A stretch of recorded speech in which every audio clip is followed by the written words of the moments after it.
Pick the most valuable. You bought it at an auction, huh? I do. What made you buy it? I felt it was compelling. You felt it was compelling. You know, like that crime drama on at 10 o'clock at night on the networks. It was compelling. What's compelling about it? I thought it was an interesting man. Interesting man. What's he doing? Looking. Looking. Who is he? What's his hat mean? Why does he have that big beard? I did look it up and I tried. But You looked it up and you tried? But then it's not compelling anymore. She just gave up. well, it was very compelling, but I had to cook dinner. You had to cook dinner. Yeah. You have other things to do. You keep looking at him. Is that an R on his head? Is that a what on his head? An R? I don't think so. No. No, he's not Renaissance at all. Is he American? I don't know. He doesn't look very. He doesn't look American. He's American made. Made in America by an American artist. Do you see the striations here in the canvas? I do. Okay. How old is this canvas? Based just on these lines. Based on the lines, I have no idea. 1870, 1880, 1900, somewhere in the 1875 to 1900 quarter. All right. I've got a balsa wood frame, and I've got a standard size for the frame. Standard size. I've got about 2 inches in between each set of nails, which indicates that this particular artist is trained at a particular art school in the United States. They're trained in how to actually put the frame together, put the stretcher together. It's Baroque revival, late 19th century. It's looking back at the Baroque. Who's the most famous artist of the Baroque? Rembrandt. Copying pieces like Rembrandt's, very compelling, to use your word, portraits. And this is called chiaroscuro, where something light comes out of the darkness. Chiaroscuro. Something light comes out of the darkness. Very dramatic, like the Dutch Baroque artists of the 1650s. This particular piece dates to the late 19th century. Value on this painting, without much information about the artist, it is American. This particular piece probably valued about $200. How much did you pay? $25. $25 is about 10%. A little more than 10%, not bad. Stephen, it's this piece right here, the portrait of the gentleman. You bought it on eBay. eBay, yeah. eBay, yeah, eBay. I was going after a Theodore Clement steel, and I'm underbid it at like $3,500, and this was behind it from the same gallery on Long Island. Whoa. Back up the car. Wait a minute. So this particular piece, you're bidding on eBay for a different item. And I missed it, so What do I you mean went you after. missed it? I didn't bid enough for it to win it, so Okay. I went after the second piece from the same gallery, which was the Merritt Chase. Also on eBay. Yes. So this is a William Merritt Chase. William Merritt Chase, very well-known artist, of course, of the latter part of the 19th and the early 20th century. He establishes in Shinnecock Hills, Long Island, New York, a artist colony where he teaches many, many famous artists to paint in the American Impressionist style. William Merritt Chase. Signed right at the top. It is a pastel, Yeah? and he brought that school back, back in the period that he was teaching, like you. What does that mean? He brought that school back in the period that he was teaching. What does that mean? Pastels fell off to the side.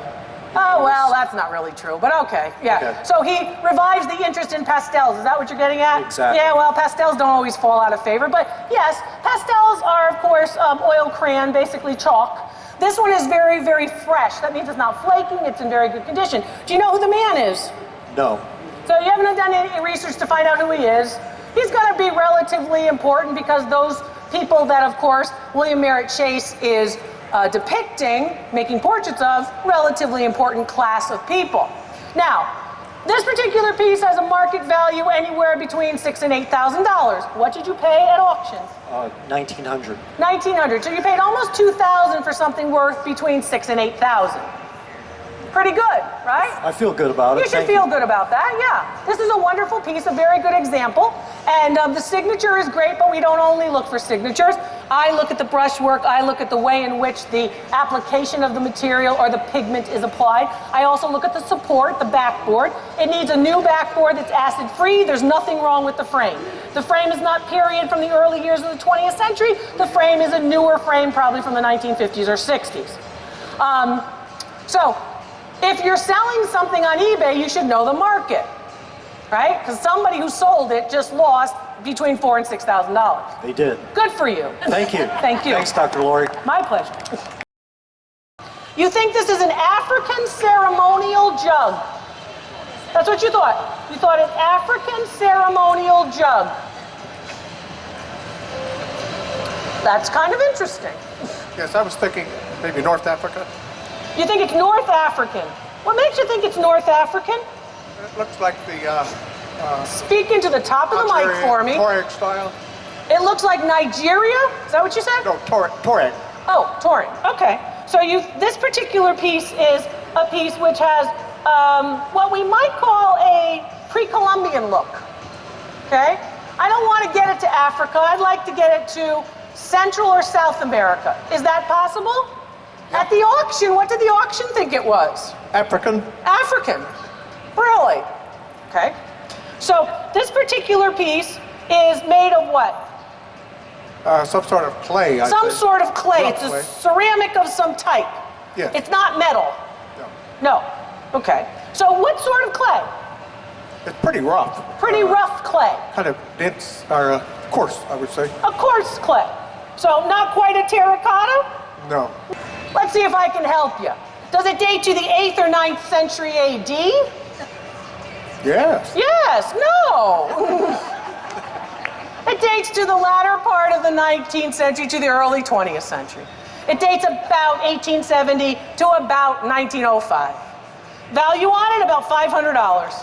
What did you pay at the auction? 25. If you're saying you're taking a risk, which is what you did, it was kind of a gamble like the lottery ticket, right? That's fine, and you're entitled. But if you're on the other side of this equation, you want to make sure you know what you're giving up and how much it's really worth. Maybe the auction house can only get $200 for it, but that's better than letting it go for 25, right? Thank you, darling. Wood, and then it's wrapped around composition matter. You can see actually the canvas here, all embossed. The interior actually is silvered, right? A gilt. It's got a nice acid-free mat. You probably put that in recently, right? It's a nice piece. Now, you think it's an Italian master. It was listed as unknown Italian master. Unknown Italian master, so you took a chance. I like the piece. I like it. You like it. So what's it made of? What is the material? What type of process was used to make this? Unknown Italian master. Let me do a little art history for you. So when we hear unknown Italian master, we think Michelangelo, Botticelli, maybe we think Tintoretto, maybe we think the Italian masters. Those are the people who are working from about 1300 to about 1500. The Renaissance Italian masters. Is that the period for this? Probably 1700. This piece is probably an 18th century piece or the 1700s. Is it a drawing? I bought it. No, it's not a drawing. No, Just say it's an no, etching. it's not a drawing. It's an etching, it's a print. They take an actual plate, a metal plate. They take a burin, which is like a scalpel. They carve every single line into that plate. So every one of these lines is actually carved with that scalpel, that knife, into that metal plate. And then they ink that plate. Then they take off the excess ink with a rag. Then they take that plate and they stick it right onto a piece of paper. The number of times that they impress the plate is called the print run. If there's 10 times, if there's 20 times, if there's 5,000 times that they do that process of inking and pressing, that's the print run, right?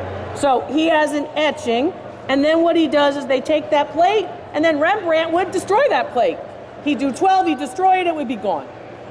This particular piece is worth about $1,200 to $1,500. What did you pay? Probably about $300. Okay, so you paid $300, it's worth about $1,200, it's worth 4 times what you paid. That's a pretty good return. How much did you pay for the frame? Did it come with this frame? No, I bought it from a woman who collects old frames. Okay, so old frame. So maybe you paid $100, $200 for the frame. It's probably worth $250 or so. It's a nice frame. But this frame doesn't go with this piece. An Italian frame like this, from an Italian master of what's called the Rococo period or the 1700s, that frame would be it'd be much more plain like this frame, actually. So it's important sometimes to match frame to artwork, but that's a good deal. About 1,200 bucks.